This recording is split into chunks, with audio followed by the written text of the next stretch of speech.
Olá, gente, bom dia. Estamos de volta com o nosso curso de responsabilização perante os tribunais de contas. Esta é a nossa aula número 6. Nela vamos trabalhar com imperícia e imprudência. Vamos finalizar os elementos subjetivos da ação na parte específica de culpa em sentido estrito. Nós vimos nas aulas passadas já que os tribunais de contas eles responsabilizam de forma subjetiva, e essa responsabilidade tem alguns elementos. Nós estamos trabalhando os elementos da conduta, vimos já o que é dolo, vimos o que é negligência, e nesta aula veremos o que é imperícia e imprudência e algumas notas aí. Pois bem, comecemos por imperícia. A imperícia na literatura penal, lá no César Bittencourt, é a falta de capacidade, de aptidão, despreparo ou insuficiência de conhecimentos técnicos para exercício da arte ou profissão ou ofício. Exemplos: atirador de elite que mata a vítima em vez de acertar o criminoso, o engenheiro que projeta casa sem alicerces suficientes e provoca a morte do morador, ou o advogado que opina favoravelmente por edital com cláusula restritiva. Meus caros, o que esse conceito quer nos dizer? Imperícia é quando há uma falta, uma falha dentro do campo profissional do agente. Como assim? É o médico que em determinada cirurgia ele erra, mas este erro não se confunde com o erro profissional que a gente vai ver daqui a pouco o que é. Ele falha porque ele não possui conhecimento suficiente para exercer aquela cirurgia. Não é que o campo da ciência não tenha conhecimento suficiente para aquela cirurgia. Tem, mas o profissional está aquém do que se espera. Por que essa distinção?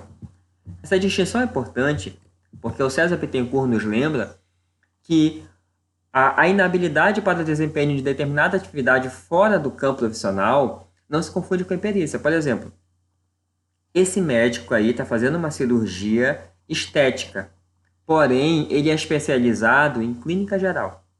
Essa especialização dele aí não permite que ele faça esse tipo de cirurgia.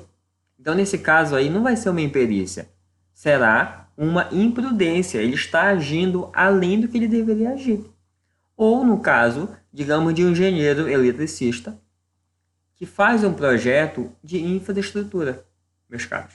Por mais que ele seja engenheiro, ele não tem condições técnicas de fazer um projeto de infraestrutura. Então, quando o profissional atua fora do seu campo, ele não vai estar sendo imperito, ele vai estar sendo imprudente ou, conforme o caso, negligente. A imperícia também não se confunde com o erro profissional. Como assim? Segundo Bittencourt, existem aquelas circunstâncias em que a ciência, mesmo o estado da arte dela, não consegue corresponder a uma demanda fática. Exemplo, toda cirurgia possui um risco. Por quê? Por mais que o profissional faça tudo de acordo com o que está prescrito na ciência, a cirurgia pode falhar. Nesse caso, não foi o profissional que errou, mas sim a insuficiência de conhecimentos da humanidade. O erro científico, o erro profissional no caso, ele é justificável. Ele não configura culpa do profissional. Então, a imperícia, só para voltar aqui, é quando o profissional erra no mistério, naquilo que ele foi treinado para fazer.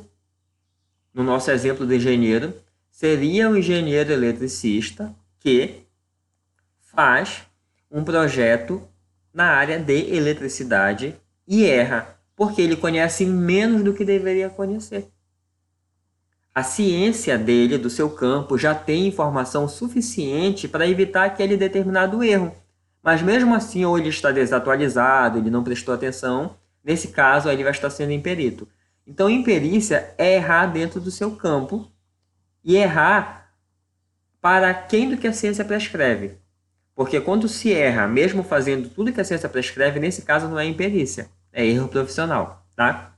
É bom essas distinções aí para a gente não exigir de nenhum profissional um aspecto super-humano. Me perdoe, não sei se foi na aula passada que eu comentei, ou se foi para alguém em alguma resposta, em que eu dizia de que a gente tem que trabalhar com a ideia... Foi sim na aula passada. E nós temos que trabalhar com a ideia do homem médio, profissional médio, do ser humano médio, na perspectiva de não se exigir um aspecto de um super-homem, tá? Na literatura jurídica, aqui e acolá aparece esse tipo de exigência, por exemplo, em John Wilkin, quando ele fala lá da decisão mais acertada possível, ele fala de um juiz Hércules, capaz de conceber todo o direito e apresentar a melhor solução para determinado caso concreto. Meus caros, o juiz Hércules não existe? Não existe super-homem. Super-homem só existe na literatura do Nietzsche e na DC Comics. Dificilmente a gente acha para além daí. Então é exigir do profissional aquilo que está no campo da atuação humana. Não é exigir um profissional imune de erros, porque a ciência não é perfeita. Agora, é claro, o profissional que está desatualizado, o profissional que não se qualificou adequadamente e o faz, aí nesse caso, possivelmente ele estará incorrendo em imperícia, tá bom? Assim que eu falar de imprudência, eu quero dar um exemplo concreto que ocorreu numa equipe que eu trabalhei, que dá para fazer uma boa distinção entre uma situação e outra. Eu quero ver primeiro a imprudência com vocês. No meio do caminho nós temos culpa grave ou erro grosseiro. Gente, aqui são conceitos que eles mudam bastante na doutrina. Eles oscilam demais. Culpa grave e erro grosseiro, o que é consenso, errar rude. Errar demais, errar feio, feio, feio, feio. Aquele chute assim, que não é que deu na trave o pênalti. Deu muito para cima, muito para fora. É o José Paulo batendo o pênalti. Quando eu era moleque, lá comecei a jogar bola pelos 4 anos, como quase todo brasileiro, eu até dava conta da bola. Eu conseguia pela lateral direita, lateral esquerda, eu tinha a dádiva de chutar com as 2 pernas. E lá pelos 10 anos eu fazia parte da seleção lá da minha escola, ok. Eu tinha um irmão menor que era brilhante no futebol, então ficava feio para mim se não conseguisse corresponder. Mas o que é interessante é que conforme eu fui envelhecendo, fui crescendo, eu fui ficando pior na bola. Eu fui ficando pior a um ponto de lá pelos 15 anos de idade, ninguém mais me chamava para jogar bola. Porque se antes eu conseguia chutar com a perna direita e com a perna esquerda, chegou um momento da minha vida que eu não sabia chutar com nenhuma perna. Não me pergunte o que foi que aconteceu, que eu desaprendi a jogar futebol, mesmo treinando todos os dias. Não me perguntem como. Então chegou num ponto em que eu era aquele jogador ruim, que teve um dia que eu fui chutar, acredito, eu estava na pequena área, eu fui chutar para frente, eu consegui chutar para lateral. Não me perguntem como isso. Foi nesse dia o técnico parou o jogo e perguntou o que estava acontecendo comigo. Porque toda essa historinha aí, né? Para contar que culpa grave, erro grosseiro, é aquele erro assim feio, que você não tem dúvida. Você olha, é o José Paulo batendo um pênalti chutando para lateral. É coisa desse tipo aí. É coisa desse tipo. Qual é a dúvida doutrinária, então?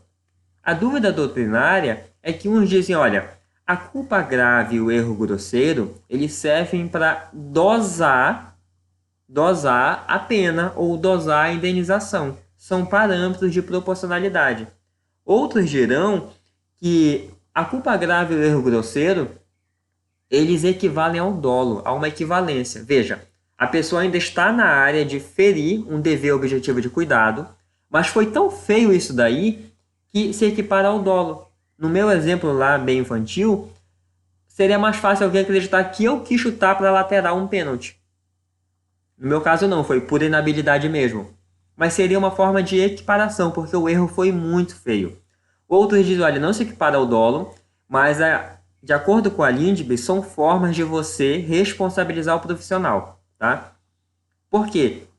A culpa normal, aquela culpa leve, aquela culpa média, não seriam suficientes em alguns casos para responsabilizar um profissional. Apenas a culpa grave e o erro grosseiro. Sobre a Lindbe, neste momento do curso eu não quero falar com vocês. Não é que eu seja malvado, não é que eu esteja com preguiça, não é desídia, não. Por quê? Eu pensei bem, com a experiência didática que eu adquiri ao longo do tempo com vocês, é melhor primeiro trabalhar as regras gerais, pincelando algumas exceções, mas num outro momento a gente trabalha melhor essas exceções, essas especificidades, porque senão tudo se embrulha no meio do caminho, fica difícil para mim e para vocês.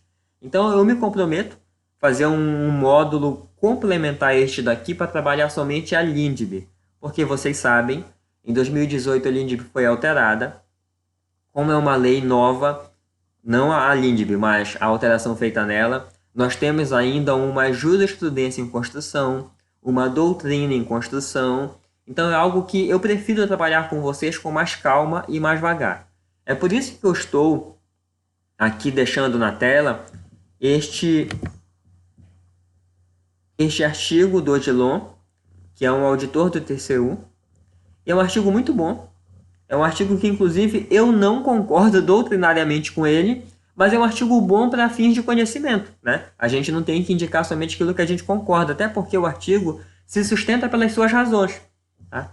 Então é um artigo que eu indico para vocês, é meio que leitura obrigatória, tá lá no Jota. Então, por favor, leiam. Vamos prestigiar os colegas do controle externo.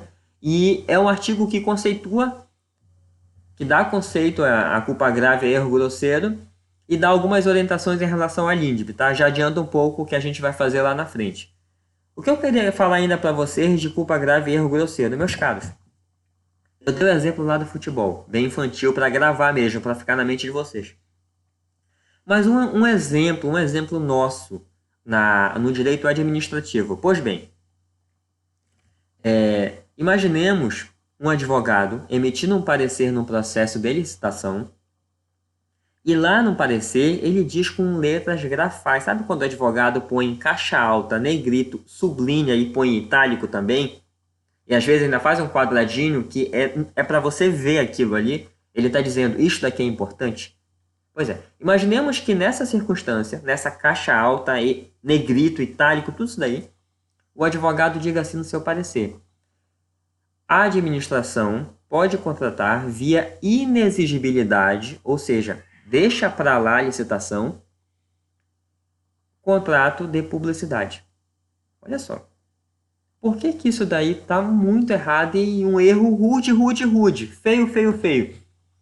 É porque a Lei 8.666, todo mundo sabe, vocês sabem disso daí, por isso que é o meu exemplo de erro grosseiro. Nesse caso aí, vocês sabem que nesse caso não pode. A lei veda expressamente. Serviços de publicidade não podem ter a licitação inexigida. Não pode. Ah, mas Paulo, é um serviço muito especial. A lei está dizendo que não pode. Não pode e ponto. Então, meus caros, fica difícil defender um parecer desses. Esse daí é um exemplo de um erro muito grosseiro, assim, tá? Um outro exemplo de erro grosseiro.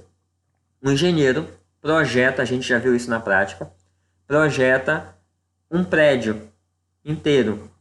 Vamos colocar aqui um arquiteto, melhor dizendo. Um prédio inteiro.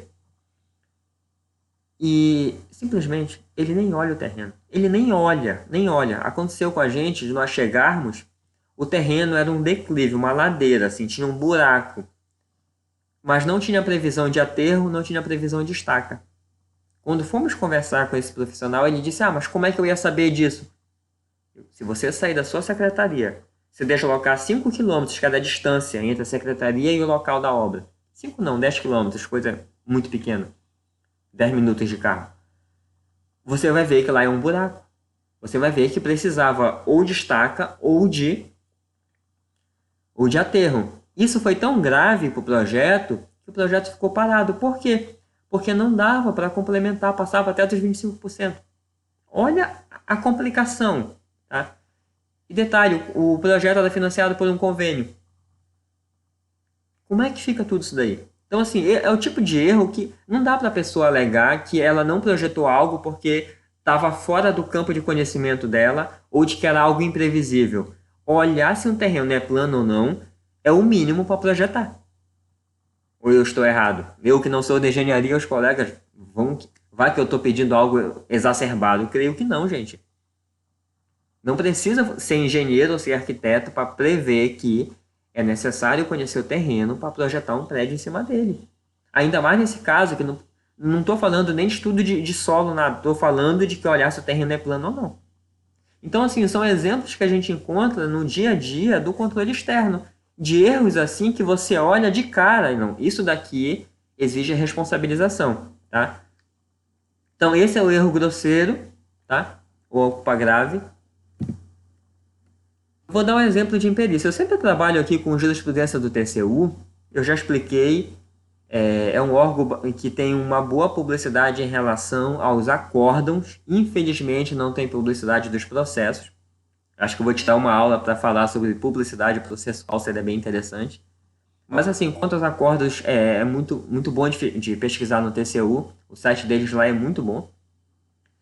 E estou pegando aqui um exemplo, que é o seguinte: conclui-se que da omissão, negligência ou imperícia de fiscalizar, resultou a aprovação do processo de licitação, cujo edital continha cláusula potencialmente restritiva de competitividade. Tá? É o Acordo 2239 de 2019 do plenário. Lá na frente, ainda hoje, creio, a gente vai ver que não é muito indicado esse tipo de ponderação, muito genérica, porque no caso aqui, a gente já sabe que a culpa conduz à responsabilização. Então, nesse caso, é preferível que a gente consiga individualizar e especificar essa conduta, a ponto de dizer que se o agente agiu com negligência, imprudência ou imperícia. Mas a gente vai ver no momento adequado. Vamos para a imprudência agora, meus caros. Lembrando, dúvidas, sugestões, críticas, podem me mandar lá pelo chat do tribunal, nosso Teams, tá? Me mandem, por favor. E me mandem também no individual. Se a pergunta for pertinente em relação ao grupo, eu mando lá o nosso grupo, tá? Ou eu respondo por aqui na aula seguinte. Gente, imprudência. Imprudência é a prática de uma conduta arriscada ou perigosa e tem caráter comissivo, ou seja, o sujeito age. Diferente da negligência, que o sujeito ele se exime da ação. Ele não age, ele fica parado, ele é omisso, tá? Como diz o Bittencourt, é a imprevisão ativa, culpa infaciendo, fazendo o mesmo ou incometendo. Conduta imprudente é aquela em que se caracteriza pela intempestividade, precipitação, insensatez e imoderação do agente, tá? É o dirigir embriagado, é a ultrapassagem proibida, excesso de velocidade, trafegar na contramão. Você se lembra lá do nosso exemplo da negligência, do pneu careca, deixou de fazer a manutenção regular do carro? Pois é, lá o sujeito deixou de fazer algo. Aqui o sujeito faz em excesso. Ele faz em excesso. Se ele devia dirigir a 50 km por hora, ele fez em 100. Tá? Ele não devia dirigir embriagado. Aqui ele o fez. Tá bom? Por que isso é importante? Nem todo mundo concorda com isso. Eu estou pegando a literatura do Bittencourt, nesse caso eu concordo bastante com ele, de que se por um lado a negligência não fazer, por outro a imprudência fazer em excesso. É a imoderação do agente. Isso a gente vai ver que tem repercussão depois lá de como especificar essa conduta, tá? A gente vai ver um exemplo. Mas o que eu queria ver com vocês aqui nem sempre é tão fácil caracterizar a imprudência. Se, por um lado, ela é relativamente tranquila em diferenciar da negligência, bacana, uma você não faz, na outra você faz. Agora, diferencia a imprudência do dolo eventual. Lembra do exemplo que eu dei lá do motorista, em que ele queria ultrapassar o outro? Ok, o dolo dele é ultrapassar. Agora, vocês lembram que eu dei o exemplo desse motorista dirigindo na frente de uma escola, e ele quer ultrapassar o outro, assumindo o risco de vir a atropelar uma criança? Esse assumir o risco é o dolo eventual. E na imprudência?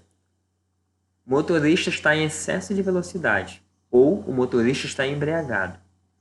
Ele vem e atropela alguém. A pergunta é: ele assumiu o risco de atropelar essa pessoa? Quando ele acelerou, ele assumiu o risco de vir a atropelar alguém? Ah, isso é irrelevante, Paulo. Não, olha só. Se for comprovado que ele assumiu esse risco, será dolo eventual. Se não, será imprudência. Qual a diferença entre uma coisa e outra? Abissal. Por quê? Exemplo, lá no homicídio. A pena do homicídio doloso é deste tamanho. A do culposo é desse tamanho aqui. E a imprudência é uma forma de culpa. Percebam a diferença? Aqui pode chegar a 20 anos, aqui a 4. É uma diferença bem grande. Então, meus caros, como é que a gente faz isso? Idealmente seria uma bola de cristal, em que você olha para a bola e enxerga o que está na cabeça do agente. Mundo perfeito, tá? A literatura do Primo Levi, não sei se vocês conhecem, um escritor italiano que foi vítima nos campos de concentração. Ele ficou conhecido por um livro chamado Isto é um Homem, mas eu gosto mais da sua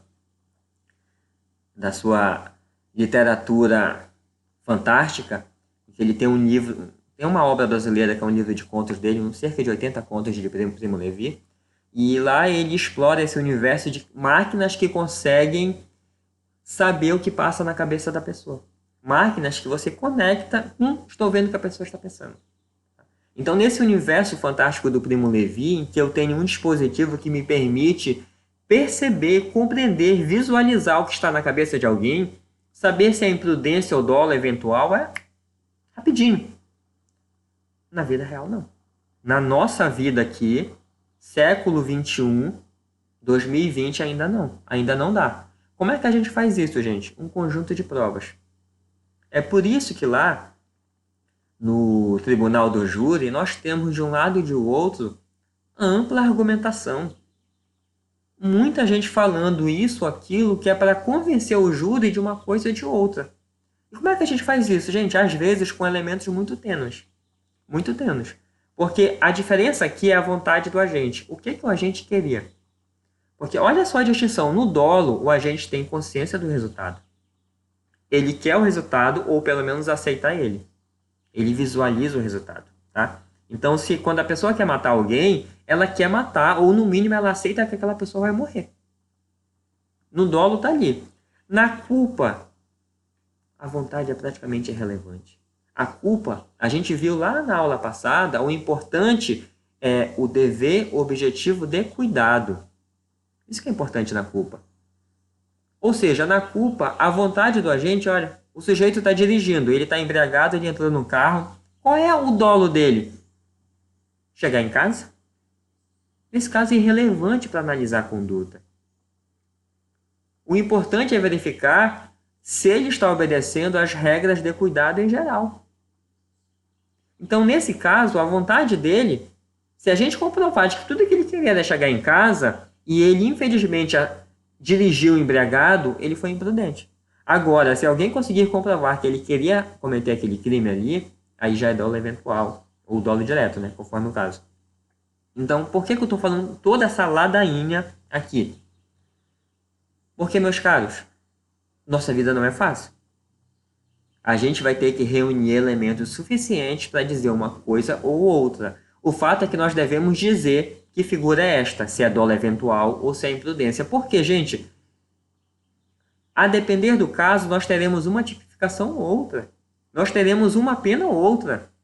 Então, a gente precisa fazer esse exercício aqui. Melhor dica para vocês. O que eu estou falando aqui talvez não seja suficiente. Eu remeto vocês à literatura. Tá? A literatura, nós precisamos ler doutrina nesse aspecto aqui. Tá? É fundamental. Creio que não seja suficiente esse tipo de aula aqui. Tá? Pois bem, vamos aqui seguir para o nosso exemplo mais prático. Lá no TCU, aqui, no presente caso concreto, à vista dos elementos constantes nos autos, percebe-se que os atos praticados pelo responsável não se ajustam ao mencionado modelo objetivo de conduta, ou seja, esse agente aqui agiu com culpa, pois as suas condutas omissivas foram no mínimo culposas. Bacana. Aqui vem um problema, negligência e imprudência. O que o TCU está dizendo nesse acordo aqui, 1077 de 2020 da segunda Câmara? Ele está dizendo o seguinte, que quando o agente fere um dever objetivo de conduta, ele possivelmente vai responder, porque ele agiu com culpa. Por que eu coloquei em vermelho aqui, gente? Nós já vimos que uma boa classificação diz que a negligência o agente deixa de fazer e a imprudência ele faz em excesso. Aqui a conduta dele foi omissiva, mas o julgado acaba colocando uma coisa ou outra. A meu ver, é uma crítica acadêmica, não é bom fazer isso. Por quê? Porque fica muito amplo. Você está dizendo que a pessoa se omitiu e essa omissão tem como repercussão ou uma negligência ou uma imprudência? São coisas diferentes. Isso dificulta o contraditório. Em palavras rápidas, a gente viu lá no módulo 1, que é preciso identificar com exatidão o achado que está sendo imputado ao agente. A gente viu que, se é superfaturamento, nós vamos dizer que o agente provocou o dano ao erário num valor tanto. É preciso quantificar, inclusive. Por que eu falo isso? Existe certa lenda no controle externo que nós, antes da citação ou da audiência, não podemos ser enfáticos sobre a irregularidade. Nós não podemos dizer que a gente fez ou não aquilo ali sob pena de ferir a presunção de inocência. Eu discordo disso, para mim isso é uma lenda, para mim isso não faz sentido. Seria como um promotor de justiça acusar alguém de um crime dizendo, olha, não é que eu esteja acusando, não é que eu esteja dizendo que ele fez isso, mas não existe isso. É preciso ter uma tese para haver um contraditório, uma antítese. É preciso afirmar com exatidão. É óbvio que dentro de uma relação processual, essa afirmação ela não é absoluta, ou seja, ela comporta o contraditório. E se esse contraditório é legítimo, é óbvio que essa afirmação inicial pode ser alterada. O veredito final, ele vai ouvir os dois lados. Agora, o veredito final tem que ouvir os dois lados que apresentem suas teses com convicção. Então, o nosso relatório de auditoria tem que ser convicto. Ele tem que apresentar uma informação com exatidão. É o princípio da dialeticidade que antecede o contraditório. Por quê? Vamos fazer um exercício aqui de empatia. Se coloque na posição de um gestor público que recebe uma notificação do tribunal, seja uma audiência, seja uma citação, dizendo assim, caro gestor, você está sendo acusado de ter cometido a seguinte irregularidade. Essa irregularidade tem que estar muito bem descrita, assim como a conduta do gestor, para que ele possa se defender com qualidade. Eu sempre dou o exemplo que no superfaturamento, imaginemos a circunstância de um gestor receber uma cartilha do tribunal um belo dia, dizendo que ele cometeu uma irregularidade, coisa pouca. Ele olha aquilo ali, isso aqui vai me dar o que? Contas regulares com ressalva? Tá bom pra mim, tá... Nem vou me defender, eu nem vou contratar um advogado, tá jóia. Não sou perfeito mesmo, tá tudo bem. Aí ele apresenta qualquer defesa, ou às vezes nem apresenta, aceita a revelia, o processo segue. Lá na frente, se abre um superfaturamento milionário. Olha, gestor, você agora está devendo pro erário coisa de 50 milhões de reais. Aceita isso. Aí o gestor vai dizer, vem cá, por que há 2 anos atrás, quando vocês me citaram, vocês não me falaram que tinha esse valor? Sabe o que aconteceu? Eu saí do órgão, eu nem consigo ir no órgão agora, um adversário político está lá, para eu conseguir a documentação, eu vou ter que entrar com mandado de segurança, a minha vida está um inferno. Isso não é bom para ninguém, nem para o processo, nem para a sociedade, e muito menos para o gestor. Por que tudo isso? Nós precisamos qualificar a nossa imputação. Nós precisamos dizer com exatidão o que o gestor está respondendo. Gente, só um minuto, eu estou em casa. Eu acho que tem um gato aqui no meu forro. Estou ouvindo barulhos. Meu Deus. Tomara, que já teve uma mucura aqui. Quem não é do norte não sabe, mas mucura é um marsupial que é maior do que um gato, feinho pra caramba. Em suma, me deu problema. Vamos lá, gente. Uma conclusão que eu quero chegar com vocês agora. Os elementos subjetivos da responsabilização possuem conceitos técnicos e densidade teórica e normativa elevada. Ao passo que é imprescindível individualizar os conceitos, na prática isso se mostra muito difícil. O que eu falei para vocês. É difícil diferenciar a imprudência de dolo eventual. Difícil. Nós precisamos reunir elementos no processo. E quando eu digo num processo, nós temos que evidenciar, nós temos que narrar isso. Não é algo que a gente pode supor que o leitor vai saber. Tem que estar no processo configurado, tá? É um exercício de convencimento o processo, mas nem sempre é fácil. E como eu falei para vocês, até tribunais de excelente qualidade técnica, que é o nosso guia, como é o caso do TCU, a crítica acadêmica que eu faço não torna inválido o elogio de que o TCU é um azimuth, é um norte para a gente. E a gente vê alguns julgados um tanto que genéricos, que dificultam em certa medida a defesa do gestor. Tá? Por conta disso, eu queria ver com vocês algumas confusões que precisam ser evitadas. Tá? Eu vou mostrar aqui 3 situações que a gente vê na prática do nosso cotidiano, mas que, a meu ver, precisam ser evitadas. Tá? Vamos começar.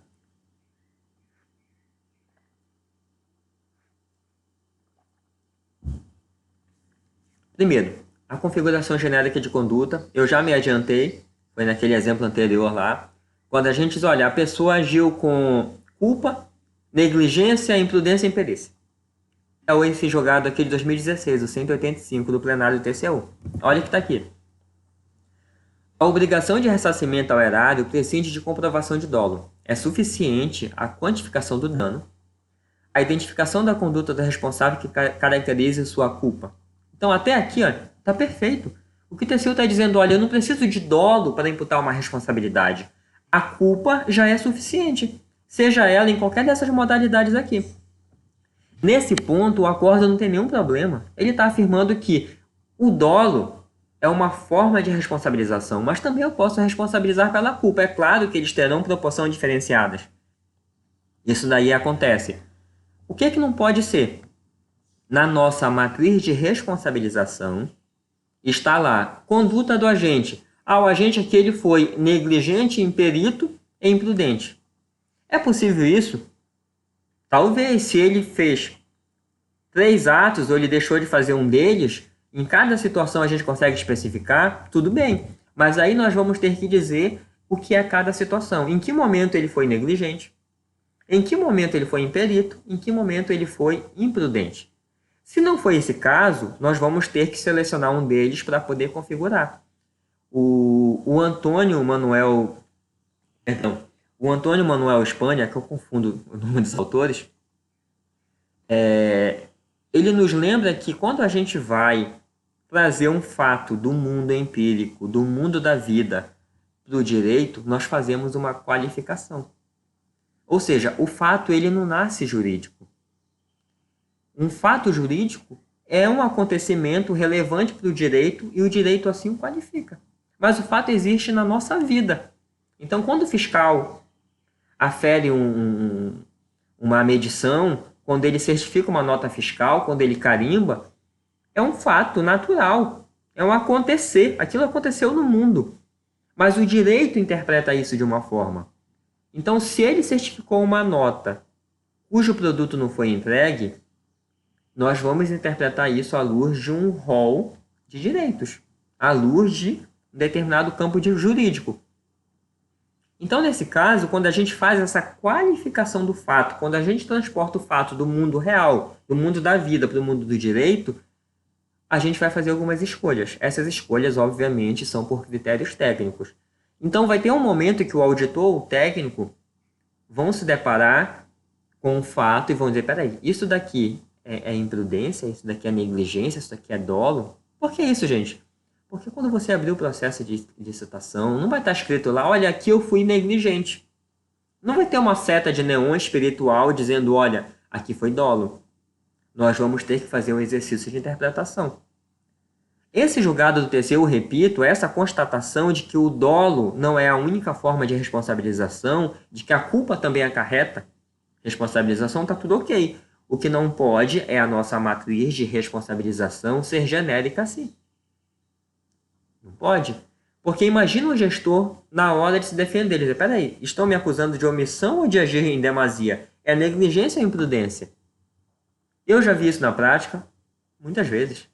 Já vi defesa do gestor fazendo essa pergunta, dizendo ao tribunal, por favor, especifique exatamente o que eu fiz ou o que eu deixei de fazer para eu poder me defender. Então, é necessário que a gente faça uma qualificação com exatidão. Tem que ser perfeita a qualificação? Não, gente, isso não existe. Primeiro que essa qualificação pode haver discordâncias, às vezes até dentro da equipe. É por isso que os manuais de auditoria, de fiscalização em geral, eles dizem, se tiver dissidência, quem dissente vai dizer assim, olha só, aqui eu penso dessa forma. Ele vai registrar isso no relatório e vai assinar. Por quê? Eu não sou obrigado a concordar com o colega do lado. Agora, é claro que essa discordância não pode ser leviana. Não é porque o colega torce para o Vasco ou para o Flamengo, eu não torço para ninguém, mas só exemplo, que eu vou discordar dele. Eu tenho que apresentar argumentos. Eu vou fundamentar o porquê que eu discordo dentro do meu relatório. Por que isso é importante, gente? O agente precisa saber do que ele está sendo atacado para ele poder se defender. Tá? Aqui, acho que ficou claro esse ponto. O segundo ponto, imperícia ou imprudência. Meus caros, a gente viu que, segundo isso daqui não é unânime, tá? Mas assim, a meu ver, é a melhor doutrina. A imperícia é quando o profissional erra dentro do seu campo. E ele erra porque ele desrespeitou aquilo que já está prescrito na sua ciência. Tá? A gente já viu que quando a ciência falha, o erro não é do profissional, o erro é geral. Então, nesse caso, é erro profissional, não é dele. Qual é o problema desse julgado aqui? Esse julgado aqui diz o seguinte, que o chefe de um departamento de TI, ele era médico. Pouco conhecia de tecnologia da informação. Tá? Olha, vamos ver o julgado aqui. O profissional seria da carreira médica, tendo em vista não ser da carreira de TI. Sua conduta, em princípio, poderia ser qualificada como imperícia. A meu ver, não. A meu ver, nesse caso, é imprudência. Ele agiu em excesso. Ele não poderia ter certificado um contrato. Ele não poderia ter analisado um contrato de TI se ele não tinha formação para tanto. Nesse caso, ele foi imprudente. Ele agiu em demasia, mas não imperito. Tá? Ah, isso daqui é unânime, Paulo? Não é unânime. Isso daqui é apenas uma reflexão, tá? Vamos lá. Aqui é mais complicado. Vou me deter um pouquinho mais com vocês. Presunções com incorreção lógica ou outro grau de incerteza. Gente,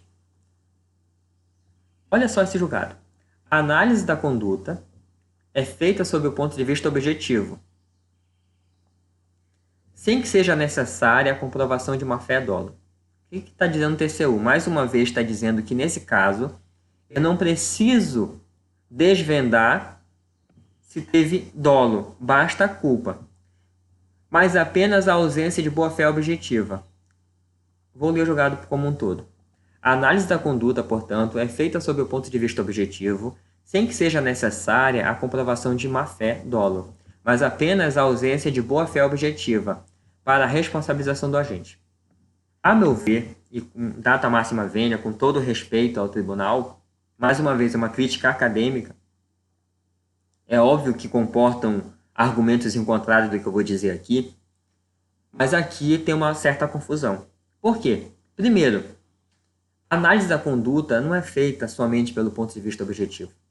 A gente viu que tanto o dolo quanto a culpa são possibilidade de responsabilização do agente. O dolo, ele é a conduta sob a ótica subjetiva. É o que o agente quer, é o que a gente deseja.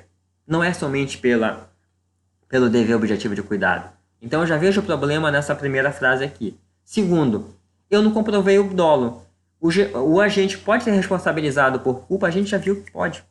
Viu que pode. A LINDB vai trazer algumas restrições, a gente vai ver no módulo complementar. Mas assim, vamos ficar com a regra geral. Pode. Mas, meus caros, como é que o gestor responde para isso daqui? A ausência de boa-fé objetiva. Peraí. O que seria a ausência de boa-fé objetiva? Primeiro, o dolo é um elemento subjetivo. A boa-fé objetiva, o nome já diz, é um elemento objetivo. Será que os dois estão na mesma dimensão? Até porque aqui traz uma certa confusão. Eu posso supor que o agente agiu com má fé? Eu posso supor que ele não agiu de boa fé? Percebam como aqui fica difícil de dizer. Isso daqui foi um caso real parecido com a gente, em que o responsável perguntou lá na defesa dele, peraí, o que o tribunal está querendo dizer aqui com a ausência de boa fé objetiva? O que significa? Se eu não agir com boa fé, eu agir com má fé? Mas ele está dizendo aqui que não precisa ter a má fé. Ou seja, ele não conseguiu configurar a má fé. E o que significa, então, a ausência de boa fé objetiva? A meu ver, aqui o que o tribunal quis dizer? Olha, eu não consegui configurar o dolo, mas eu verifiquei que o agente atuou com culpa. E esse atuar com culpa significa que ele feriu um dever objetivo de cuidado. Foi isso que aconteceu, tá? mas houve uma certa confusão aqui. Vamos lá. Primeiro, o que é boa-fé? Boa-fé tem duas categorias, a subjetiva e a objetiva. De maneira muito rápida aqui, que isso aqui é de amplo conhecimento. A boa-fé subjetiva perpassa pelo conhecimento do agente, ele conhece ou não, tá? Se eu tenho ciência de uma situação, exemplo, eu devo para o Victor R$50, saio da minha casa, vou até a casa do Victor, bato na porta dele, como um bom pagador que eu sou, e o Victor abre a porta para mim e digo, Victor, estou te devendo R$50, toma aqui. O Victor recebe, me agradece.